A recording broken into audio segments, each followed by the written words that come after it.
Tu t'es pris quelques gifs depuis le début d'année et tu commences à douter. Tu te dis que ceux qui réussissent roulent sur leur année sans stress, sans galère, sans remise en question. Mais t'es loin du compte. Aujourd'hui, je suis médecin. J'ai donc réussi le concours de première année et tout le reste de ces longues études. Alors je peux te dire que je me suis mangé gifle sur gifle avant de réussir.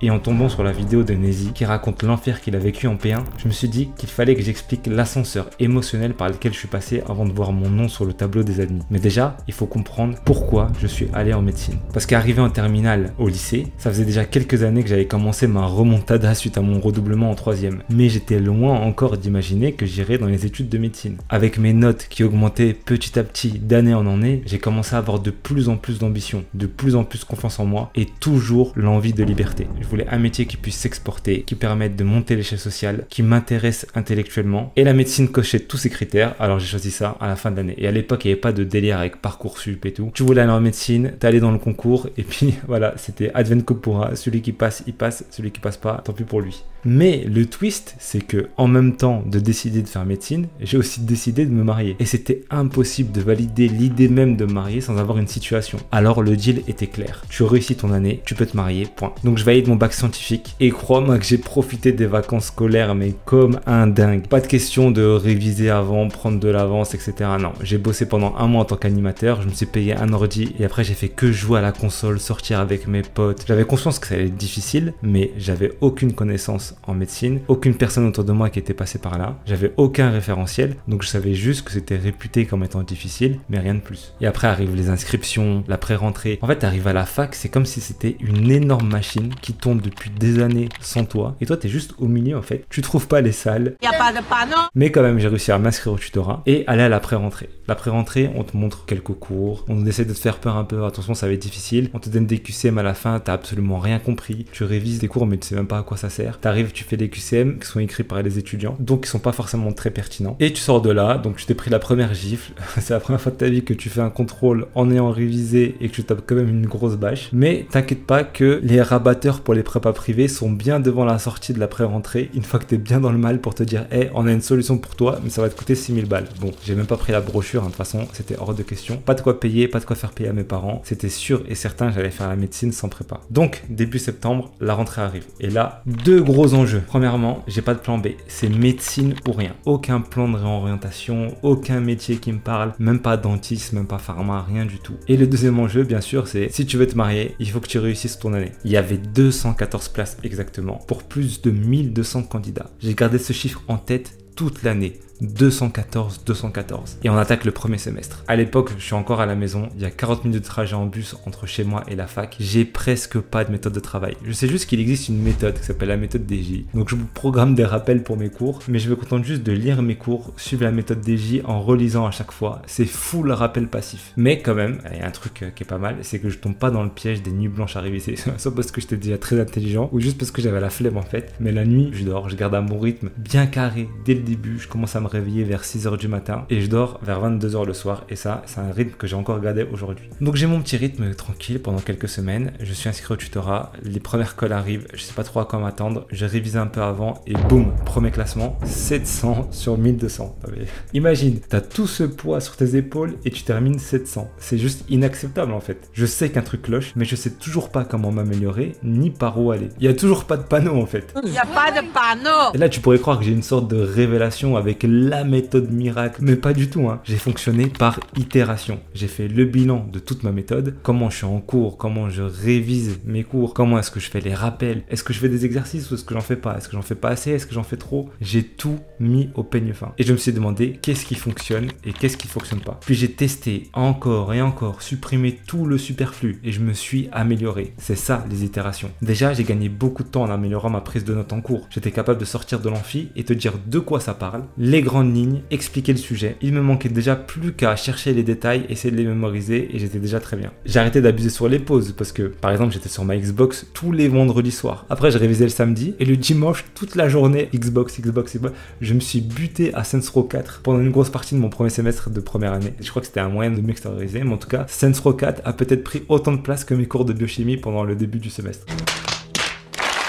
Du coup, j'ai arrêté d'abuser sur ce truc-là et ça m'a fait gagner quelques centaines de places, mais c'était pas suffisant. J'ai bien compris que je devais faire des rappels, mais j'ai vite vu les problèmes avec la méthode DJ. Trop rigide, tous les cours à la même enseigne, certains avaient besoin de plus de rappels, d'autres moins, les cours s'entassent aussi, j'ai eu de plus en plus de mal à finir mes journées, alors j'ai amélioré mon système de rappel et j'ai commencé à prioriser. Je me suis posé et je me suis demandé, bon, qu'est-ce qui peut sauter? J'ai été ultra assidu au call pour avoir un suivi précis de mes notes et de mon classement. C'était ma manière d'avoir un feedback sur ma méthode en fait. Sinon, comment tu fais pour savoir si tu bosses bien? J'ai commencé à être dans un flow et chaque semaine j'étais meilleur que la précédente. Mon stress a diminué en voyant mon amélioration et tout se passait de mieux en mieux. J'arrive donc au partiel du premier semestre en ayant bien remonté depuis mon vulgaire 700 sur 1200, mais sans avoir le sentiment d'avoir bien rattrapé mes cours, surtout ceux du début, et des lacunes dans les matières les plus techniques comme la biochimie ou la biophysique que je détestais vraiment énormément. Mais j'ai tout donné au partiel quand même. Et pendant les vacances d'entre-semestre, même histoire, j'ai profité à fond. J'ai fumé tous les jeux vidéo que j'avais pas pu faire pendant le semestre, j'ai repris contact avec mes potes, mais les résultats sont tombés et ça n'a pas suffi. Au premier semestre, j'ai réussi à remonter et j'ai terminé dans les 330 pour 214 places. Alors j'étais à la fois content d'avoir autant surmonté, mais triste parce que j'étais encore super loin. Faut savoir que plus tu avances dans les classements, plus c'est difficile de monter. C'est bien plus simple de passer de 400 à 300 que de 300 à 200. Donc ça paraît proche, mais loin en même temps. Mais le chiffre me hantait. À 100 places de gravir l'échelle sociale, à 100 places de défoncer tous les pronostics, à 100 places de faire la remontada de ma vie et à 100 places de me marier en fait. Alors je suis arrivé au S2 en guerrier. Toujours aucun stress, aucune peur, juste de la détermination. Et dans les moments de doute, j'arrêtais pas de me répéter, ok,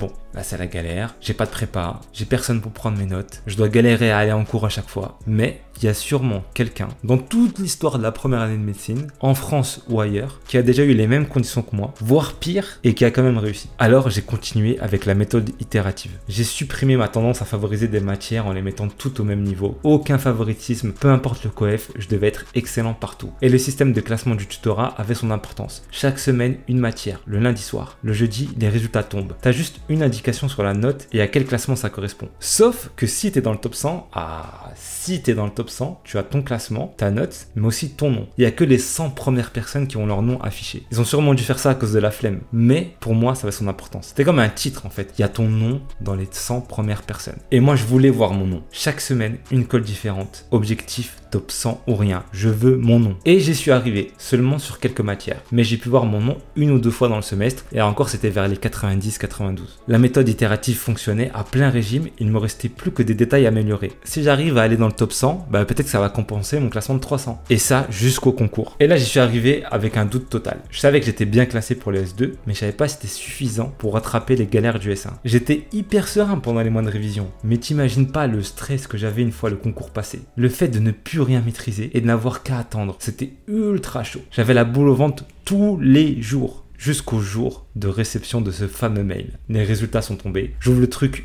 ultra tremblotant, seul dans ma chambre. J'ai dit à personne que ça allait tomber ce jour-là. Comme ça, on me laissait tranquille. Je me dis, tout se joue ici. L'avenir, l'échelle sociale, mon année, le mariage. Est-ce que quand je vais ouvrir ce mail, je vais avoir un bon classement ou pas? En plus, j'avais déjà redoublé en troisième, alors je ne me voyais pas redoubler encore une deuxième fois. Je me voyais pas retaper une année. Alors je me connecte, la petite goutte de sueur sur le front, et boum, top 160. Je me suis littéralement allongé par terre. J'ai vu ma vie défiler, et j'ai directement appelé ma mère pour lui annoncer ma fiancée, la belle famille, des messages de félicitations partout. Ceux qui sont passés par là, vous connaissez ce boost d'adrénaline, de confiance, d'ego incroyable, toute la pression qui retombe d'un coup. Mais j'avais quand même un mauvais pressentiment, comme si quelque chose clochait. Dis-toi que je suis même allé vérifier directement sur le tableau d'affichage devant la fac s'il y avait bien mon nom avec écrit admis à côté. D'ailleurs, pour la petite histoire, il y avait une journaliste qui galérait pour trouver un étudiant qui acceptait de se faire filmer. Elle m'a harcelé, j'en pouvais plus. Allez, s'il te plaît, juste une petite question, voir pour mon reportage, etc. Et j'ai accepté. Donc il existe une archive de moi qui sort de la première année de médecine avec ma touffe de cheveux immonde. J'étais avec mes potes, on a vérifié, il y a bien mon nom sur le tableau. Donc trop refait.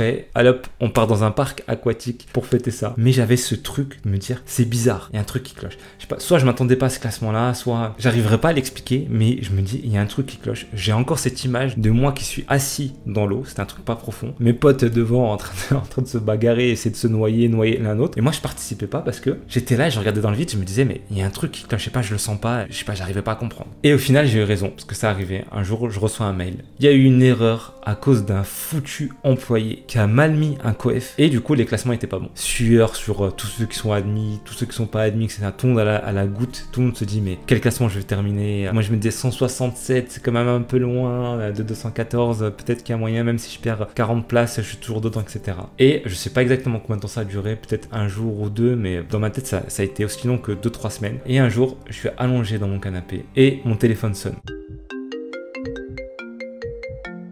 Je décroche et c'est le doyen de la fac en personne. Et en fait, il appelait toutes les personnes qui étaient admises, mais qui, suite au calcul, n'étaient plus admises.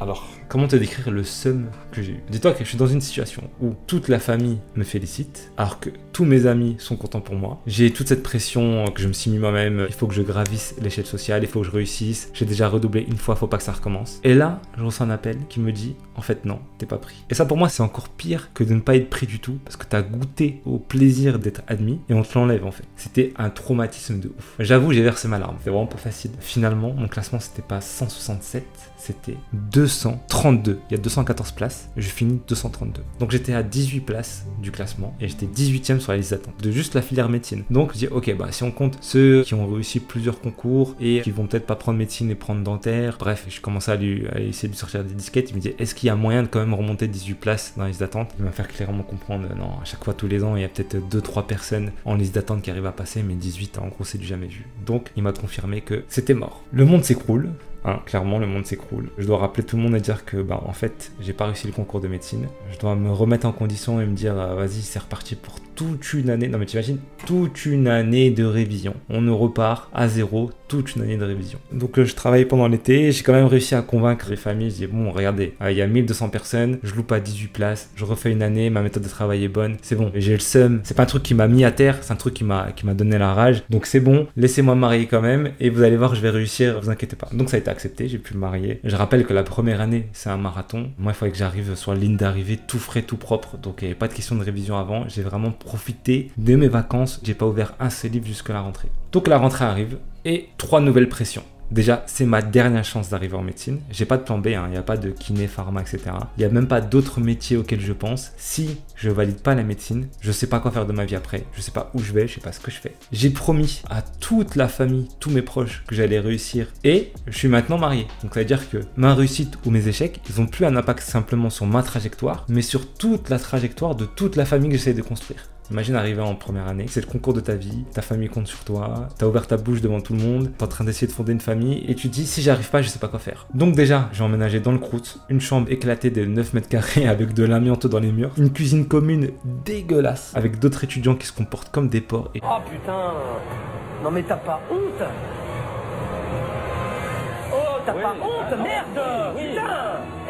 Et je te parle même pas des toilettes. Ben bon, j'avais un lit, un bureau, c'est tout ce qu'il me fallait pour manger la concu. J'ai cru que c'était même pas de réussir le concours, c'était de même plus avoir à penser à la réussite du concours. Et au moins cette chambre-là, elle était à 10 minutes de la fac à pied, c'était beaucoup plus pratique. Et pareil, méthode itérative, et j'ai amélioré. J'ai commencé à ajouter les flashcards, déjà en version papier à l'époque. J'ai décuplé ma dose d'entraînement, j'ai amélioré ma découverte et ma relecture de cours, j'ai arrangé plein de détails comme l'ordre d'exécution entre les exercices, les corrections et la lecture. J'ai fumé chaque colle comme Snoop Dogg fume ses joints.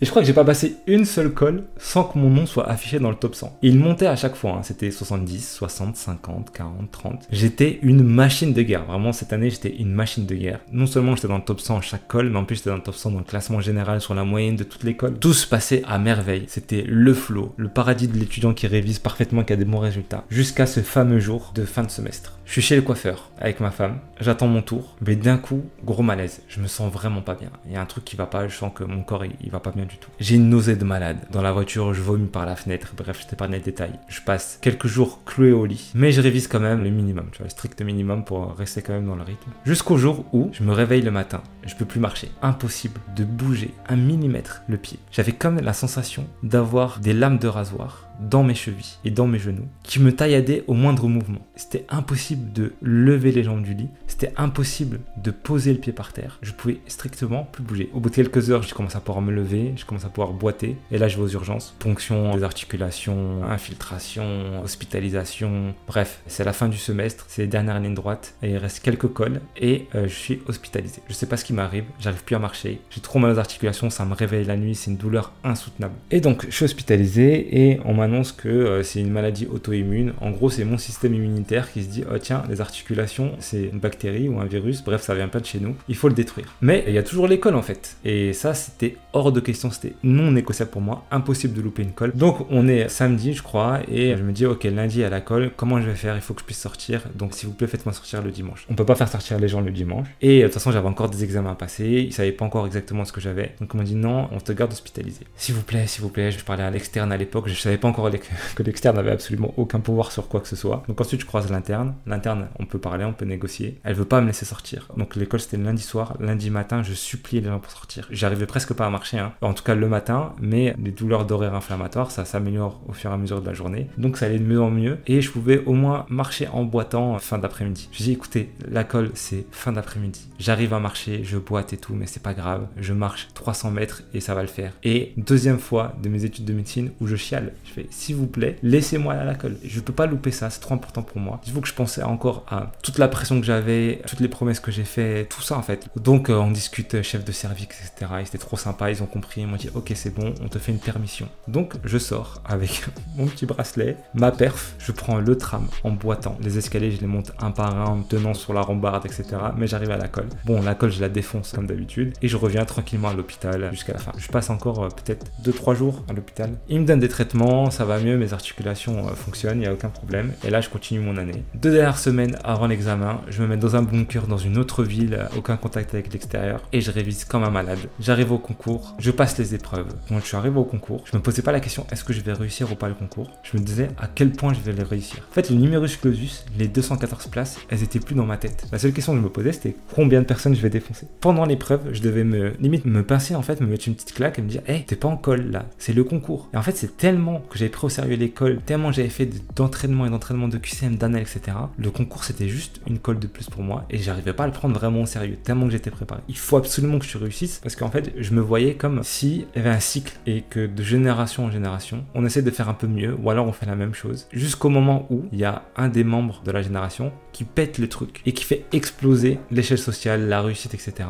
Et les générations suivantes, elles ont plus du tout la même vie que les générations précédentes. Il y a toujours une chaîne, et il y a un maillon qui fait tout péter. Et moi, je me voyais vraiment comme ce maillon-là, en fait. Je veux être celui qui va faire péter le truc. Je veux que plus tard les enfants, plus tard les petits-enfants, ils se disent ah ouais, papa, grand-père, il a pété le truc. C'est peut-être pas pertinent, on sait jamais ce que la vie nous réserve, mais dans ma mentalité, c'était moi qui allais faire péter le truc. Et donc, je passe les épreuves tranquillement. Les résultats tombent du premier semestre, et il me semble que j'étais, je sais plus exactement, mais j'étais entre 60 et 80 sur les 1200 toujours. Donc plutôt serein. Et j'arrive au deuxième semestre, pareil, méthode itérative, je révise, je m'améliore de jour en jour, je surveille mes classements, je fais énormément d'entraînement, des journées à 150, 200 QCM, vraiment un truc de malade avec des corrections approfondies où je retournais sur le cours à chaque fois. Je faisais mes flashcards version papier encore à l'époque. C'est une sensation de flow, et c'est une sensation de zénitude en fait, de plénitude. Quand tu atteins ce niveau de discipline, de maîtrise, de contrôle de soi, j'étais dans une bulle, il n'y a rien qui se passe autour, t'es pas au courant de ce qui se passe dans le monde, il n'y a pas de médias, il n'y a pas de télé, il n'y a rien du tout. Tu sens que tu maîtrises tes cours, tu sens que t'es meilleur, tu sens que t'es une meilleure personne, t'as une bonne hygiène de vie. Je faisais du sport 4 fois par semaine, j'avais pris une application, c'était Freeletics, donc c'était du sport à la maison. T'as une discipline, en fait la discipline c'est un cadre qui te rassure, c'est une sorte de couverture qui t'enveloppe et dans lequel tu sais que tu poses ton cerveau, t'as pas de décision à prendre, t'as juste à appliquer tout ce que tu dois appliquer dans la journée. Le titre de la vidéo sera sûrement l'enfer de la première année de médecine. En fait, je me suis découvert pendant cette année. J'ai appris énormément de choses sur moi, j'ai appris la résilience, j'ai appris la confiance en moi, j'ai appris la méthode de travail qui m'a suivi tout le reste de ma vie en fait. Une fois que t'as compris comment travailler, une fois que t'as compris comment t'améliorer, une fois que t'as compris comment comprendre, comment mémoriser, comment apprendre, il n'y a plus aucun défi qui te fait flipper et juste t'avances et t'enchaînes tout. Et c'est vraiment trop bien quoi.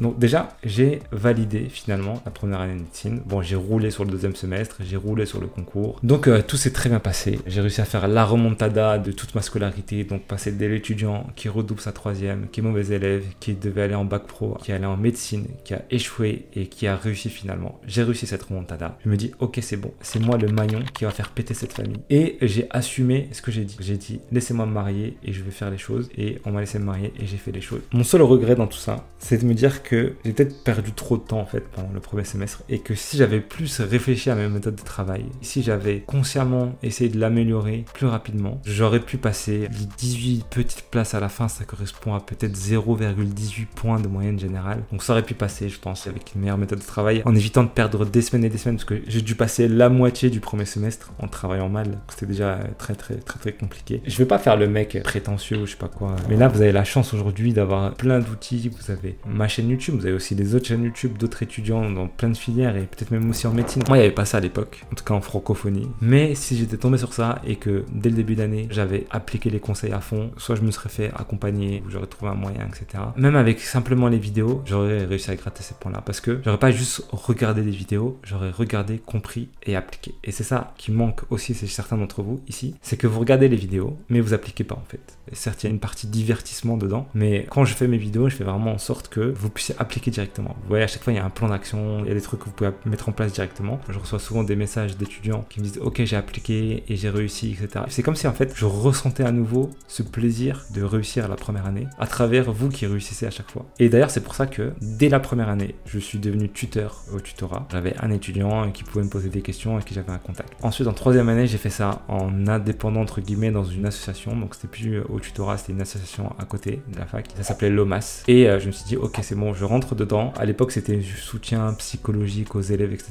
Et moi c'était plutôt ok, je vais prendre un groupe d'étudiants et je vais en faire des machines, comme j'ai fait de moi-même une machine. Et on faisait ça, méthode itérative. Donc je les suivais au quotidien, tous les jours. Regardez comme je suis vieux, à l'époque c'était Messenger. Et tous les jours on me faisait des bilans. Je disais ok, améliore ça.